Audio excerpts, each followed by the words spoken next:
जय माता रानी की स्वागत है दोस्तों आपका महायोग टीवी चैनल में। अगर आप अपनी जिंदगी में सफल होना चाहते हैं और एक समझदार व्यक्ति बनना चाहते हैं तो इस चैनल को प्लीज सब्सक्राइब करें, जिससे आपको भगवान से जुड़ी हुई सभी बातों का ज्ञान कराया जाएगा। तो इस वीडियो में हम बात करेंगे। आप सभी लोगों को नवरात्रि की हार्दिक शुभकामनाएं। अभी नवरात्रि का पावन पर्व चल रहा है और नवरात्रि के पावन पर्व में पेड़ पौधों में सारी शक्तियां जागृत हो जाती हैं। पेड़ पौधे में देवी देवताओं की शक्ति बसती है। पेड़ पौधे ऊर्जा का प्रतीक एवं प्राण वायु भी हमें पेड़ पौधों से ही प्राप्त होती है। पेड़ पौधे ना होते तो हमारा भी अस्तित्व समाप्त हो जाता। विशेष प्रकार के कुछ ऐसे पौधे हैं जो कि चमत्कारिक शक्तियों से भरे होते हैं। पेड़ पौधे मानव जाति के लिए ईश्वर का वरदान है। नवरात्रि में कई सारे ऐसे पेड़ पौधे हैं जो व्यक्ति को न केवल शुद्ध ऑक्सीजन देते हैं बल्कि सभी प्रकार के कष्टों को दूर करते हैं, चाहे वह कष्ट शारीरिक हो, चाहे वह कष्ट मानसिक हो या फिर भौतिक कष्ट हो। अगर आप भी नवरात्रि में जल्द बनना चाहते हैं धनवान तो इस वीडियो को ध्यान से देखना और वीडियो को एक लाइक जरूर करना। दोस्तों, आज मैं आप लोगों को जिस पौधे के बारे में बताऊंगा, ये पौधा चमत्कारिक शक्तियों से भरा हुआ है।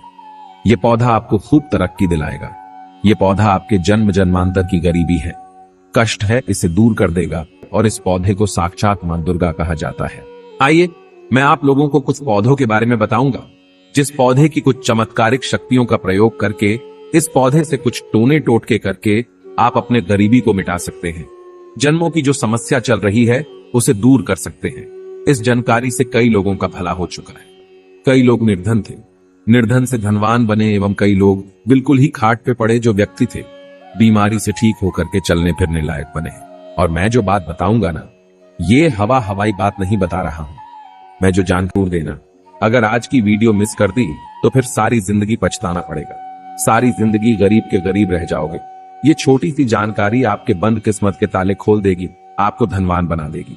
अगर आपको भौतिक सुख चाहिए, शारीरिक सुख चाहिए तो इस वीडियो को ध्यान से देखना। और हाँ, वीडियो में आगे बढ़ने से पहले, इस पेड़ पौधों की जानकारी बताने से पहले कमेंट बॉक्स में अभी तक जय माता दी नहीं लिखे हैं तो जय माता दी लिख देना और माता वैष्णो के लिए एक लाइक जरूर करना।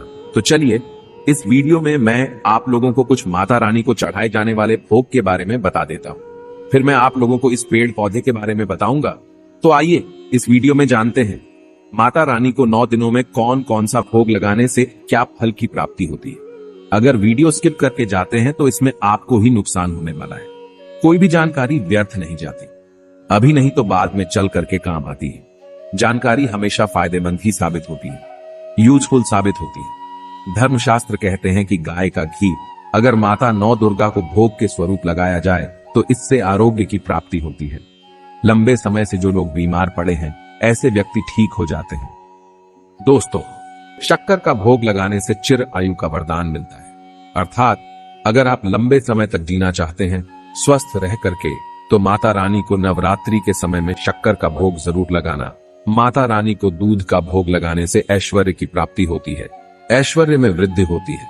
माता रानी को मालपुआ का निवेद्य अर्पण करने से, मालपुआ चढ़ाने से हमारा मनोबल बढ़ता है। दोस्तों, केले का भोग लगाने से बुद्धि का विकास होता है। जिनके पढ़ने लिखने में जो छोटे बच्चे हैं एकदम कमजोर है, उन्हें केले का भोग माता रानी को चढ़ाने के लिए बोले, उनकी बुद्धि तीव्र हो जाएगी। जो लोग शहद का भोग लगाते हैं नवरात्रि में माता रानी को, उन्हें सौंदर्य की प्राप्ति होती है।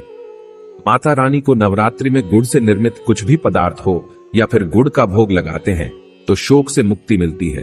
और नारियल का भोग लगाने से सभी प्रकार की इच्छा की पूर्ति होती है एवं हलवा, पूरी और खीर का भोग लगाने से सुख शांति मिलती है। दोस्तों, आइए इस वीडियो में अब जानते हैं कौन से ऐसे 3 पौधे हैं जिस पौधे से हम अपनी जन्मों की गरीबी, जन्मों से चली आ रही परेशानी है, कष्ट है, उसे मिटा पाए। तो पहले नंबर पे जो पौधा आता है मित्रों, वो है मोगरा का पौधा, जिसे हम जैस्मिन के नाम से जानते हैं। तो इस पौधे के पुष्प को ध्यान से सुनना। इस पौधे के पुष्प को देवी शक्तियां गजरा बना करके अपने बालों पर लगाती है। मैया रानी को गजरा बहुत प्रिय है। गजरा लगाकर मां बहुत खूबसूरत लगती है और ये पौधा स्वयं लक्ष्मी के स्वरूप कहा गया है। इस पौधे के बीज से निकला हुआ जो तेल होता है, हनुमान जी महाराज को चोला चढ़ाते हैं, जो चमेली का तेल होता है। हनुमान जी महाराज को चोला चढ़ाते हैं तो आज इसके कुछ प्रयोग बताना चाहूंगा। इस पौधे की मिट्टी पर लाल सिंदूर नवरात्रि के समय में दबा देने से सर पर कर्जे का भार बढ़ा हुआ है वह उतर जाता है।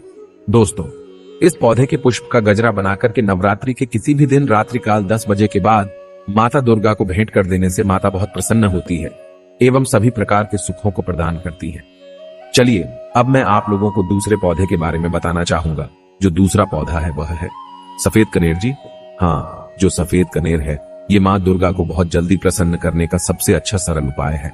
जी हाँ, सफेद कनेर से माँ दुर्गा जितना जल्दी प्रसन्न होती है उतना प्रसन्न तो भोग एवं पदार्थों को चढ़ाने से नहीं होती।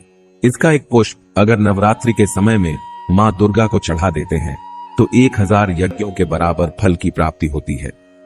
विशेष मनोकामनाओं के लिए 21, 51, 108 या 1000 की संख्या में इसके पुष्प चढ़ाए जाते हैं। फिर इसकी माला बनाकर के माता को भेंट की जाती है तो सभी प्रकार की मनोकामनाओं की पूर्ति होती है। दोस्तों, कुछ महीनों के भीतर में जो आपकी मनोकामना आपने सोच करके रखी है, माता रानी को यह पुष्प चढ़ाने के बाद वह मनोकामना पूर्ण हो जाती है। अगर आपने 1000 की संख्या में चढ़ा दी तो वह मनोकामना नवरात्रि के बाद तत्काल पूर्ण हो जाती है। दोस्तों, चलिए अब मैं आप लोगों को तीसरे पौधे के बारे में बताना चाहूंगा। अभी तक कमेंट बॉक्स में जय माता दी नहीं लिखा है तो जय माता दी जरूर लिख देना।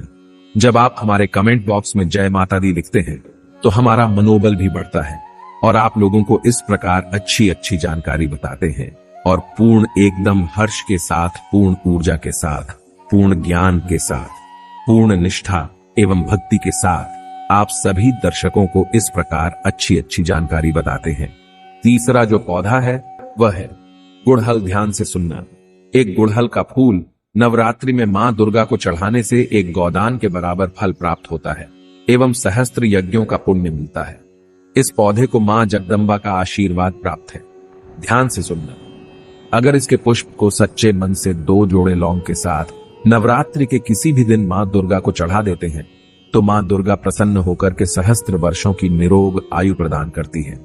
एवं अगर इसके पुष्प की माला बना करके नवरात्रि में जो सप्तमी दिन होता है इस दिन माता को पहना देते हैं तो सभी प्रकार से माता प्रसन्न होकर के खूब सारा धन प्रदान करती है, दौलत प्रदान करती है। इसके पुष्प की माला ध्यान से सुनना। इसके पुष्प की जो माला है नवरात्रि के सप्तमी के दिन अगर आप किसी भी प्रकार के शत्रु से परेशान हैं तो उसका नाम लेते हुए चढ़ा देते हैं तो उस शत्रु का सर्वनाश हो जाता है। दोस्तों, इस पुष्प की जड़ पर ध्यान से सुनना। जो गुड़हल नाम का पौधा है इसकी जड़ पर हल्दी वाला दूध डालने से आरोग्य की प्राप्ति होती है एवं भौतिक कष्ट दूर होते हैं। किसी भी प्रकार के आपको शारीरिक कष्ट हो, भौतिक कष्ट हो, वह दूर होते हैं। तो आप भी इन पेड़ पौधों की मदद से अपनी गरीबी को नवरात्रि के समय में मिटा सकते हैं। मैं जो जानकारी बताता हूँ ये जानकारी वनस्पति शास्त्र के आधार पर बताया हूँ, कुछ जानकारी धर्मशास्त्र के आधार पर बताया हूँ और कुछ जानकारी अपने गुरुओं के आधार पर अनुभव पर बताया हूँ। तो आप भी वीडियो में बताए गए कोई भी उपाय को अपना करके आप अपनी गरीबी, दीनहीनता एवं किसी भी प्रकार के कष्टों से परेशान हैं, उस कष्ट से छुटकारा पा सकते हैं। तो मान्यता है कि चैत्र नवरात्रि में मन में किसी इच्छा को रखकर श्रद्धा, विश्वास, समर्पण से पूजा उपाय किए जाएं तो मनोकामना पूरी होती है। जाने चैत्र नवरात्रि में धन, आर्थिक समृद्धि, शत्रु से छुटकारा पाने, रोग निवारण और वास्तुदोष दूर करने के लिए कौन से कार्य किए जा सकते हैं। चैत्र नवरात्रि 9 अप्रैल से शुरू हो रही है और 17 अप्रैल का समाप्त होगी। यह देवी दुर्गा के 9 रूपों को समर्पित है। चैत्र नवरात्रि को मन में एक विशिष्ट इच्छा के साथ पूजा करने और नियमित साधना करने का एक अनुकूल समय है। लोगों के जीवन में आने वाली विशेष समस्याओं के निवारण के लिए काम्य पूजा की जाती है। मनोकामना पूर्ति के लिए चैत्र नवरात्रि में कौन से उपाय कर सकते हैं, यहाँ जाने। आर्थिक समृद्धि, सकारात्मकता के लिए उपाय। नवरात्रि के पूरे 9 दिन लौंग कपूर से आरती करने से रातों रात आपकी आर्थिक स्थिति में सुधार हो सकता है। इससे घर में सकारात्मक ऊर्जा फैलती है। पूरे 9 दिन सिंदूर का चढ़ावा अवश्य ही चढ़ाना चाहिए, ताकि इससे आपके धन का विस्तार होता है। आप अपनी राशि के अनुसार सिंदूर से दुर्गा स्वरूप की पूजा कर सकते हैं। यह समृद्धि पैदा करता है। नवरात्रि के दौरान शुक्रवार को महालक्ष्मी को चावल की खीर का भोग लगाने से समृद्धि आती है। माता की पूजा के दौरान 5 गुड़हल के फूल चढ़ाएं और उन्हें अपने पर्स में रखने से आपकी आर्थिक स्थिति हमेशा अच्छी बनी रहेगी। लाल रंग के फूल देवी माँ के प्रिय फूल हैं। ज्योतिष मान्यता के अनुसार चुनेरी के साथ उन्हें चढ़ाने से निश्चित रूप से समृद्धि आती है। आप उन्हें अपनी अलमारी या कैश बॉक्स में भी रख सकते हैं, जहां आप अपना कीमती सामान और पैसा रखते हैं। 9 दिनों की नवरात्रि पूजा में हवन का सर्वाधिक महत्व है। यदि आप नवमी तिथि पर आम की लकड़ी से हवन करते हैं, तो इस शुभ दिन पर जली हुई आम की लकड़ी से निकलने वाला धुआं नकारात्मक आत्माओं को दूर भगाता है और समृद्धि की ओर ले जाता है। धन प्राप्ति के उपाय: घर में हमेशा कुछ कौड़ियां रखें। यह धन का प्रतीक है। कौड़ी को असल में आपके पूजा मंदिर की अलमारी में रखा जाना चाहिए। जब आप नवरात्रि के दौरान कलश स्थापना करते हैं, तो 7 कौड़ियां लें और उन्हें देवी की मूर्ति के पीछे की ओर रखें। इन पर सिंदूर लगाएं। जिस दिन नवरात्रि का समापन हो, उस दिन कौड़ियों को जहां से आपने मूर्ति के पीछे रखा था, वहां से उतारकर पीले कपड़े में बांध दें। उन्हें वहां रखें जहां आप अपना कीमती सामान रखते हैं। इस प्रक्रिया को करने से आपका लंबित भुगतान भी आपको वापस मिल सकता है। अपेक्षित और अप्रत्याशित चैनलों के माध्यम से आय के कई रास्ते या स्रोत खुलेंगे। पूरे 9 दिन उपवास करने की सलाह दी जाती है। हालांकि यदि यह संभव नहीं है, तो पहले, चौथे और 8वें दिन उपवास करने की सोच सकते हैं। यह शांति और समृद्धि सुनिश्चित करता है। मनोकामना पूर्ति के उपाय: पूरे 9 दिन नवार्ण मंत्र का जाप करते हुए दिया जलाएं। नवार्ण मंत्र भौतिक और आध्यात्मिक सभी प्रकार के लाभ देता है। इसका जाप ओम ऐं क्लीं चामुंडाय विच्चे के रूप में किया जाना चाहिए। नवरात्रि के पूरे 9 दिनों तक एक लाल चुनरी में 5 प्रकार के सूखे मेवे चढ़ाएं और देवी को अर्पित करें।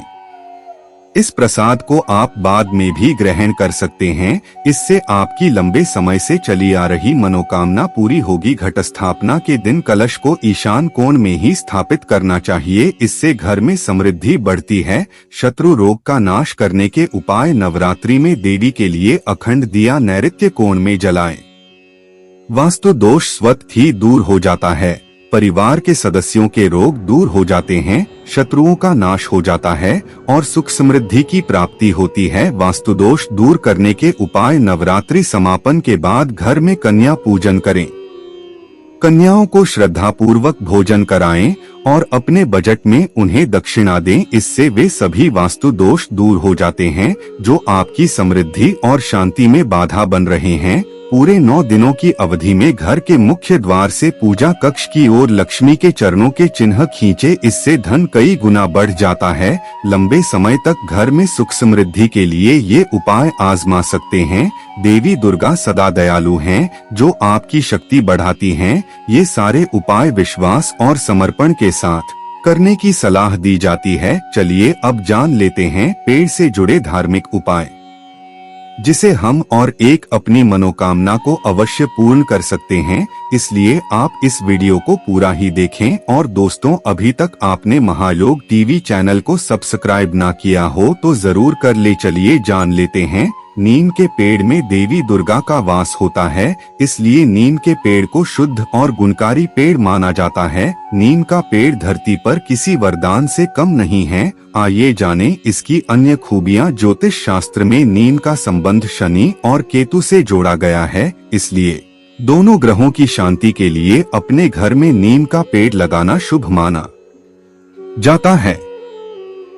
नीम की लकड़ी से हवन करने से शनि की शांति होती है और इसके पत्तों को जल में डालकर स्नान करने से केतु संबंधित समस्याएं दूर हो जाती हैं। नीम के पेड़ में गणेश जी का वास है और माँ दुर्गा का भी, इसलिए नीम के पेड़ को काफी जगह नीमारी देवी के नाम से भी जाना जाता है। नीम को संस्कृत में निम भी कहते हैं। यह वृक्ष अपने औषधीय गुणों के कारण पारंपरिक इलाज में बहुपयोगी सिद्ध माना जाता है। चरक संहिता और सुश्रुत संहिता जैसे प्राचीन चिकित्सा ग्रंथों में भी नीम इसका उल्लेख किया गया है। नीम के पेड़ का औषधीय के साथ साथ कई धार्मिक महत्व भी है। नीम की पत्तियों के धुएं से बुरी और प्रेत आत्माओं से बचाव होता है। नीम के पत्तों को जलाने से मच्छर भी भगाते हैं। आयुर्वेद की दुनिया में नीम लोकप्रिय और महत्वपूर्ण औषधीय जड़ी बूटी है। इसकी न केवल पत्तियां बल्कि पेड़ के बीज, जड़ों और छाल में भी औषधीय गुण पाए जाते हैं। नीम सेहत और सौंदर्य दोनों के लिए ही गुणकारी माना जाता है। नीम के पत्तों में एंटीबैक्टीरियल गुण होते हैं। यही वजह है कि यह संक्रमण, जलन और त्वचा की किसी भी तरह की समस्याओं से निजात दिलाता है। नीम में विटामिन और फैटी एसिड त्वचा की लोच में सुधार करते हैं और झुर्रियों और महीन रेखाओं को आसानी से कम करने में मदद करता है। सनातन धर्म व वास्तुशास्त्र में पेड़ व पौधों को अधिक महत्व दिया गया, जिसका कारण धार्मिक भी है और वैज्ञानिक भी है। एक तरफ जहां धार्मिक शास्त्रों में इनका अलग महत्व बताया गया है, तो वहीं दूसरी वास्तुशास्त्र और वैज्ञानिक में इसके कई फायदे बताए गए हैं। आज इस आर्टिकल में हम आपको पेड़ पौधों से जुड़े खास उपाय। वैसे तो हिंदू धर्म में बहुत से पेड़ ऐसे हैं जिनका बहुत अधिक महत्व माना गया है, परंतु आज जिसके बारे में हम बात करने जा रहे हैं वो है नीम का पेड़। नीम के पेड़ को भी शास्त्रों में खास महत्व दिया है। नीम पेड़ का संबंध मंगल ग्रह के साथ साथ शनि व केतु ग्रह से भी जोड़ा गया है। इतना ही नहीं, नीम के पेड़ में कई शक्तियों का वास माना गया है। ऐसे में ज्योतिष शास्त्र में नीम पेड़ से जुड़े बहुत से ऐसे खास उपायों का वर्णन किया गया है जो आपके जीवन की हर परेशानी को चुटकियों में दूर देगा। तो आइए जानते हैं माध्यम से नीम पेड़ से जुड़े चमत्कारी उपायों के बारे में। शास्त्रों में नीम के पेड़ को साक्षात मंगल ग्रह का स्वरूप माना गया है। ऐसे में आप इस पेड़ को घर की दक्षिण दिशा में लगाएं व उसकी नियमित रूप से सेवा करें, शुभ परिणाम मिलते रहेंगे। तो वही ज्योतिष मान्यताओं के अनुसार मंगलवार के दिन नीम के पेड़ की पूजा करने से बजरंगबली अत्यंत प्रसन्न होते हैं। कहते हैं कि हनुमान जी जिस पर अपनी कृपा बरसाते हैं उसके सभी संकट अपने आप टल जाते हैं। ऐसे में मंगलवार के दिन नीम के पेड़ की पूजा के साथ साथ शाम को इस पर जल चढ़ाएं और चमेली के तेल का दीपक प्रज्वलित करें। ऐसे कम से कम 11 मंगलवार तक लगातार करने से संकट हरने वाले हनुमान जी की कृपा प्राप्त होती है। इसके अलावा अगर घर के आसपास कहीं नीम का पेड़ लगा है या घर में नीम का पेड़ हो तो रोजाना हनुमान जी का ध्यान करते हुए जल अर्पित करें। मान्यता है कि जो भी व्यक्ति नियमित रूप से नीम की पेड़ की पूजा करता है उसके जीवन में कभी भी अमंगल नहीं होता, साथ ही साथ कुंडली में मौजूद तमाम मंगल दोष दूर होते हैं। इसके अलावा ज्योतिष शास्त्रों के अनुसार नीम पेड़ का संबंध शनि व केतु ग्रह से भी है। ऐसे में इन दोनों की ग्रहों के अशुभ प्रभाव को खत्म करने के लिए नीम के पेड़ का इस्तेमाल किया जाता है। अगर आपकी कुंडली में शनि व केतु अशुभ प्रभाव दे रहे हैं तो घर में नीम का पेड़ अवश्य लगाएं। अगर आपके शनि की 7.5 चल रही है तो इसके अशुभ प्रभावों से छुटकारा पाने के लिए नीम की लकड़ियों का हवन जरूर करवाएं। इससे शनि ग्रह शांत होता है। इसलिए हो सके तो सप्ताह में एक बार हवन में नीम की लकड़ी का इस्तेमाल जरूर करें। इतना ही नहीं, अगर कुंडली में शनि की महादशा चल रही है तो नीम की लकड़ी की माला बनाकर धारण करें। इससे शनि की पीड़ा से मुक्ति मिलेगी। साथ ही साथ नीम पेड़ की पूजा करने और इसकी दातुन करने से भी शनि से जुड़े दोष कुंडली में समाप्त होते हैं व शुभ फलों की प्राप्ति होती है। अगर आप कुंडली में केतु ग्रह अशुभ स्थिति में है तो जातक को जीवन में कई समस्याओं का सामना करना पड़ता है। घर में झगड़ा बढ़ने लगते हैं, पिता के साथ संबंध अच्छे नहीं रहते। तो ऐसे में केतु ग्रह को शांत करने के लिए नीम की पत्तियों का रस निकालकर नहाने वाले जल में मिलाकर रोजाना स्नान करें। ऐसा करने से आपकी हर समस्या से छुटकारा मिलेगा। अगर किसी व्यक्ति की कुंडली में पितृ दोष हो तो वह घर के दक्षिण या फिर वायव्य कोण यानी कि उत्तर पश्चिम के मध्य भाग में नीम का पेड़ जरूर लगवाएं। ऐसे करने से पितृ दोष से मुक्ति मिलने के साथ पितरों का आशीर्वाद हमेशा बना रहता है। जिन जातकों का जन्म उत्तराभाद्रपद नक्षत्र में हुआ हो या जिस मनुष्य की मकर या कुंभ राशि है उन्हें नीम का पेड़ जरूर लगाना चाहिए। मान्यता है कि इन दोनों राशियों के नीम का पेड़ लगाना शुभ फलदायी रहता है, साथ ही उनके प्रगति और मान सम्मान में वृद्धि होती है।